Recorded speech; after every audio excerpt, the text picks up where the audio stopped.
Hello, my friends. How's everyone this morning? I hope you're all well and ready to take a little peek inside the uh, worms or home here in my little worm sweet worm. This is a 3-gallon Rubbermaid bin that I cut 2 holes in the top and then put a mesh on it and tape that. And then I have holes back here and on this side as well. And so there's 6 air holes. They've all got mesh on them. They've all got tape on it. I've seen where some people will take almost like that caulking that they use in showers and what have you and put that around it. And that does the trick. It's as neat as could be. Anyway, it has been several weeks since I looked in on this bin. It is done with red wiggler worms. I think we started out, I think I had 100 or 200 in here. They were just ones that I had taken from another bin that I have, which is my can of worms that I've kept since 2009. And that was started back then, 13 years ago, with 2,000 worms. And worms regulate themselves. I mean, if I put in 2 worms in here, then they would go to 4 and 8. And I mean, they would just multiply. If I put in 10,000 worms in here, some of them would die off because there just wouldn't be enough space. There wouldn't be enough food provided for them, and the hardiest survive.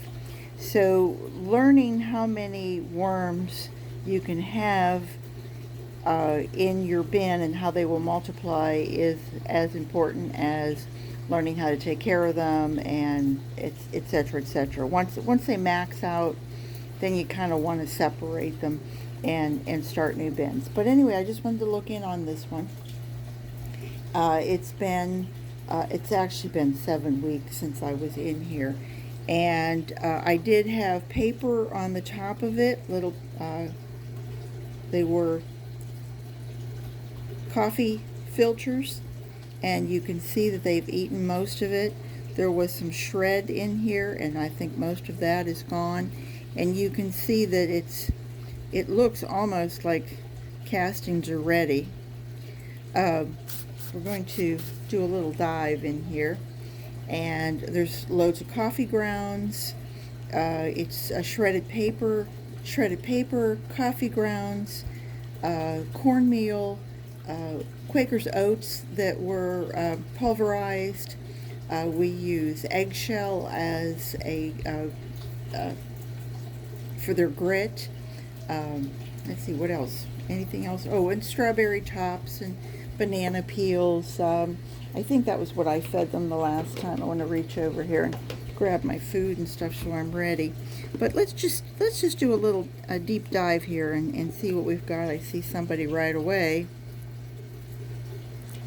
Some little guys. This is a red wiggler worm. It's a great worm for any kind of a bin. I don't think I've ever had any other type of worm. If somebody did sneak in, it was a long time ago. I just dropped it. Oops, sorry. Okay, there it is. That's a cocoon. For anybody who's never seen what a cocoon looks like.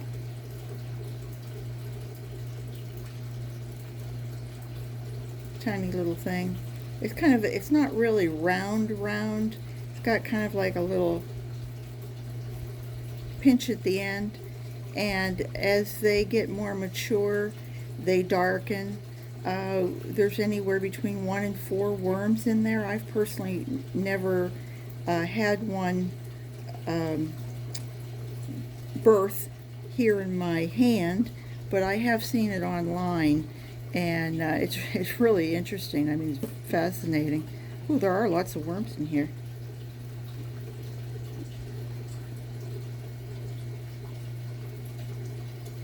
Nice bunch. Nice bunch of folks.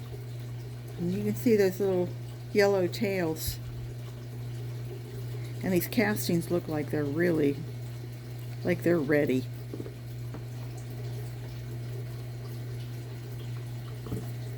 I see some bigger worms. Frisky little guy.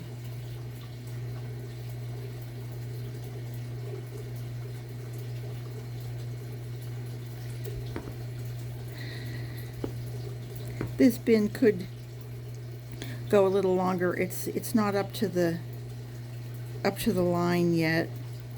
When I first started this, I actually took a piece of cardboard and laid it on the bottom, and then underneath that I took 2 pieces of cardboard and made an X so that it was actually up higher on the, just in case I oh, that looks like, that's banana. That's the stem of the banana. They'll eat through it, but they'll leave that fiber.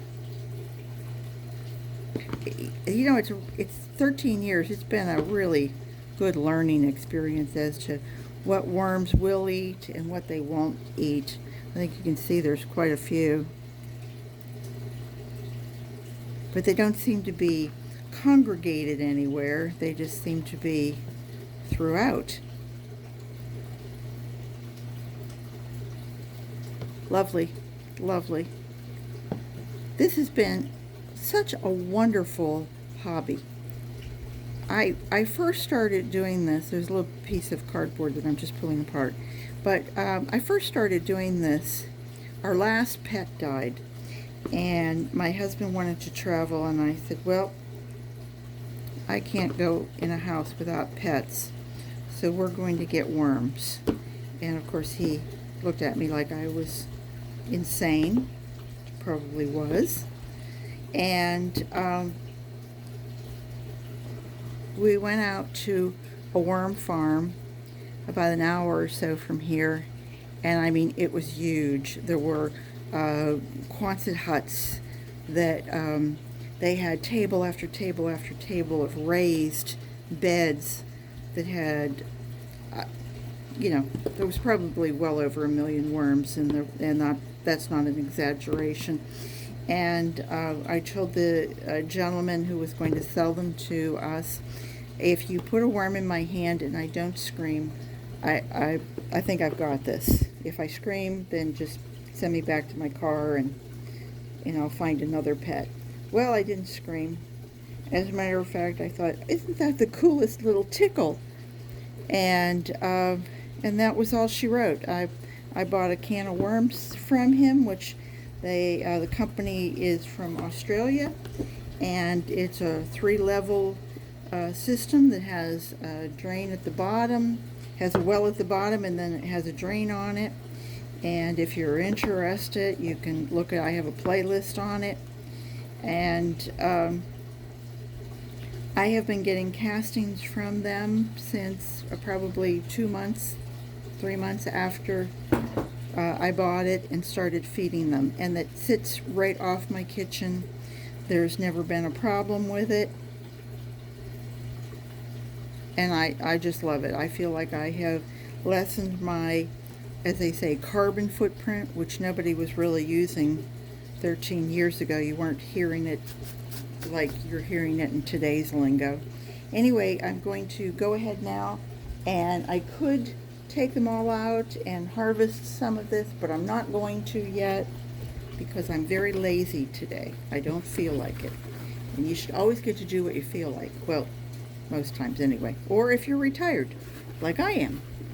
So I'm going to add some more bedding to it. And I'm going to take that bedding and I'm going to wet it down a little.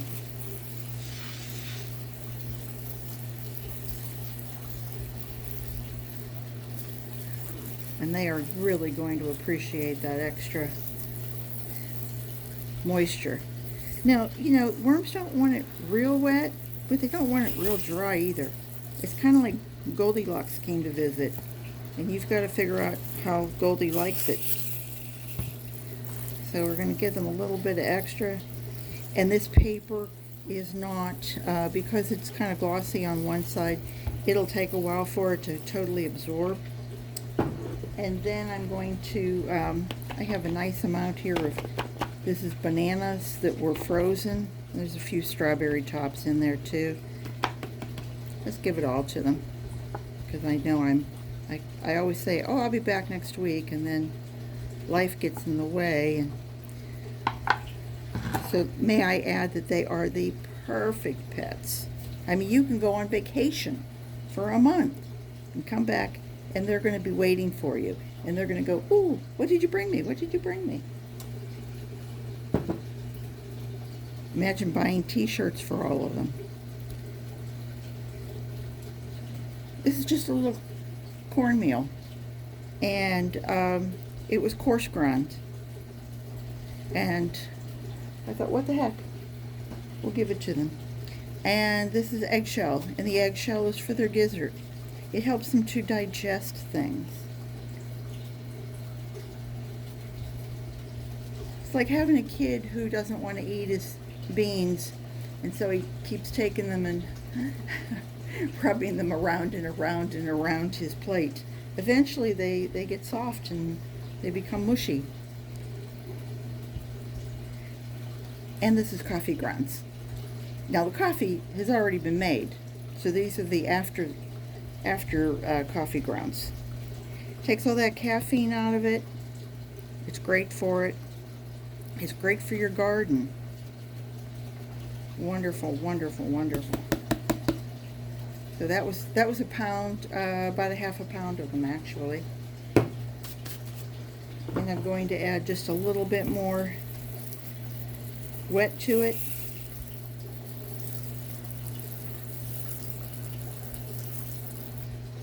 And I'm going to kind of bring this up around it just a hair, just to make myself a little mound.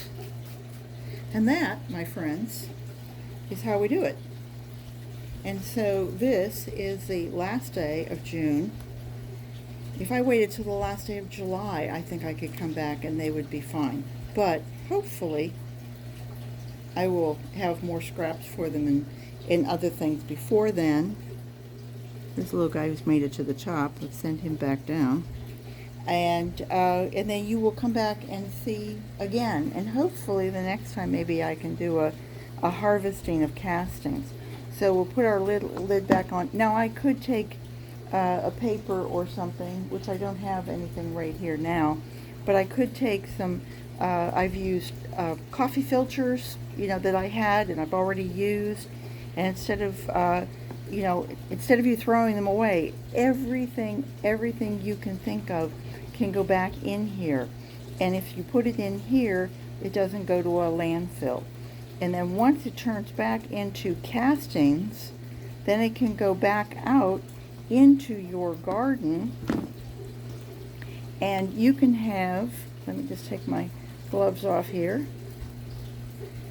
You can have a lovely garden. It's organic. And you can do your own thing. Let me just take this and turn you up like this. And this is my backyard. And when we moved here, this was nothing. The dirt was, it was dirt. It was the fill that, let me just take you off of here. Scoot you off. But this was nothing but just fill that the contractor used to fill in this whole area. It's about 20 feet deep, going, from here to the fence, and 50 feet wide. And I mean, I could have made a rock garden for all the hunks of cement. I found metal pieces from construction sites, and it was low grade. It was very low grade. There was a little bit of what they called topsoil over top of it, but I can assure you it was really garbage. And so I started hauling in bags and bags of black cow and Miracle Grow and anything else I could find, and it was just, oh my goodness, it was very expensive. And once I got the worms, I started going much more organic, and I found that with much patience, I had a much better garden than I could have imagined. So it's been a lovely journey, and I really appreciate that you guys have come along to see it all, and I hope that you will come back, perhaps subscribe if you like it, and come back and see me again. You can just ring the bell, and you'll get notifications. So garden what you've got means that you use what you have. Think about it before you write it on a list saying I have to go out and buy this. To garden what you've got is look around and see what you have and see what purpose you can find for it. So take care, everyone. I hope you all have a great day. See you soon. Bye bye.